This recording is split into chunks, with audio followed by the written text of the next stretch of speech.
ایک اور اچھی خبر یہ ہے کہ پاکستان سٹاک ایکسچینج میں زبردست تیزی 100 انڈیکس میں ٹریڈنگ کے دوران 800 سے زائد پوائنٹس کا اضافہ ہوا ہے۔ 100 انڈیکس 40,000 کی نفسیاتی حد عبور کر گیا ہے۔ تو اچھی خبر یہ ہے کہ سٹاک ایکسچینج میں بھی بہتری دیکھنے میں آ رہی ہے۔ 100 انڈیکس میں ٹریڈنگ کے دوران 800 سے زائد پوائنٹس کا اضافہ ہوا ہے۔ 100 انڈیکس 40,000 کی نفسیاتی حد عبور کر گیا ہے۔ اسی حوالے سے بات کریں گے، شاہد حسن صدیقی صاحب ہمارے ساتھ موجود ہیں۔ شاہد حسن صدیقی صاحب، فرمائیے گا اس حوالے سے، موڈیز کے حوالے سے جس طریقے سے آیا پاکستان کا جو ہے وہ درجہ برقرار رکھا گیا ہے اور معاشی جو اشاریے ہیں ان میں بہتری کا کہا گیا، اور سٹاک ایکسچینج کی بات کی جائے تو مسلسل بہتری آ رہی ہے۔ کس طریقے سے صورتحال کو دیکھ رہے ہیں؟ کیا جو ہے کنٹرول کر لیا گیا ہے حکومت کی جانب سے؟ کیا حکومتی پالیسیز جو ہیں وہ ٹھیک طریقے سے عمل کی جانب چل پڑی ہیں؟ میں یہ سمجھتا ہوں کہ یہ ہر پاکستانی کے لیے باعث اطمینان ہے کہ مودی نے ہماری کریڈٹ ریٹنگ کو بہتر کیا ہے۔ اس کی بنیادی وجہ جو ہے وہ ہے IMF کا قرضہ جو 3 جولائی 2019 کو منظور ہوا تھا، اور اس کا بنیادی نقطہ ہوتا ہے IMF کا معیشت کو استحکام دیں، گروتھ بعد میں ہوتی رہے گی۔ تو ہماری معیشت اس لحاظ سے مستحکم ہوئی ہے کہ ہمارا کرنٹ اکاؤنٹ ڈیفیسٹ کم ہوا ہے، ہمارا تجارتی خسارہ کم ہوا ہے، ہماری اسٹیٹ بینک کے ریزرو جو ہیں وہ مستحکم ہو گئے ہیں، اور ڈالر کے مقابلے میں روپے کی قدر جو ہے وہ بھی آپ نے دیکھا کہ استحکام ہے۔ ان سب چیزوں سے جو مارکیٹ سینٹیمنٹس بہتر ہوئے ہیں اس کی وجہ سے اسٹاک ایکسچینج میں تیزی کا رجحان پایا جاتا ہے۔ لیکن اب بھی جو پچھلا ہائیسٹ تھا وہ 53,000 پوائنٹس تھا، ابھی ہم 40,000 پر ہیں، یعنی اس سے خاصا نیچے۔ مگر ایک ہی اصل میں کمزوری دو ہیں جن کی طرف اب حکومت کو توجہ دینی ہوگی۔ یہ جو وہ ایک پہلی چیز ہے کہ برآمدات ہماری نہیں بڑھ رہی ہیں، ہماری امپورٹس کم ہوئی ہیں اور ہماری ریمیٹنسز بڑھی ہیں، اس کی وجہ سے کرنٹ اکاؤنٹ ڈیفیسٹ جو ہے وہ امپروو ہوا ہے۔ پائیدار بہتری، لوگوں کا روزگار، یہ ساری چیزیں آئیں گی برآمدات بڑھنے سے۔ تو میں سمجھتا ہوں اب فوکس برآمدات بڑھانے پر اور معیشت کی شرح نمو تیز کرنے پر ہونی چاہیے، جس سے کہ ثمرات جو ہیں وہ عوام کو منتقل ہوں گے۔ سر یہ کہیے گا، گروتھ کی آپ نے بات کی ہے تو گروتھ ہوتی رہے گی، تو اب گروتھ کے لیے کیا کرنا ہوگا، یا پھر اب آہستہ آہستہ جو ہے وہاں پر بھی بہتری آئے گی؟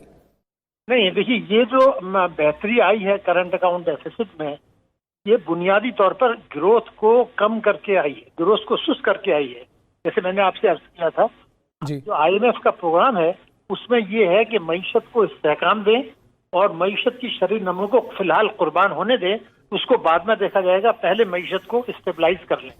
وہ اسٹیج جو ہے آیا ضرور ہے، جو کہ میں سمجھتا ہوں کہ اطمینان کی بات ہے، مگر جو پریشانی ہے وہ یہ کہ برآمدات نہیں بڑھی ہیں، ہم نے امپورٹس کو کم کیا ہے، اور بعض اوقات امپورٹس کو کم کرنے سے، مشینری کی امپورٹس کم کرنے سے یہ ہوا کہ معیشت کی شرح نمو سست ہو گئی اور روزگار کے مواقع میسر نہیں آئے۔ تو اب یہ جو صورتحال ہے اس پر گورنمنٹ کے لیے موقع ہے کہ جو حکمت عملی بنائے اس میں برآمدات میں اضافہ نمبر 1، اور معیشت کی شرح نمو کو تیز کرنا تاکہ روزگار ملے، اور جو ٹیکسوں کے نظام میں ذرا بہتری لائیں، کیونکہ افراط زر بہت بڑھ گیا ہے۔ ہمیں ان کو ورثے میں ملا تھا 3.9%، اب یہ 11.4 ہے، تو عوام جو ہے وہ پریشان ہے۔ تو یہ جو اب فیز حکومت کے لیے موقع ہے، افراط زر کو کم کریں، معیشت کی شرح نمو کو بڑھائیں اور برآمدات کو بڑھائیں۔ اگر یہ نہیں کرتے تو یہ بہتری کوئی بہت زیادہ پائیدار نہیں ہوگی۔ جی ٹھیک ہے، ایکسپورٹس کو بڑھانا ہوگا۔ شاہد حسن صدیقی صاحب، بہت شکریہ آپ کا۔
caught in the crossfire.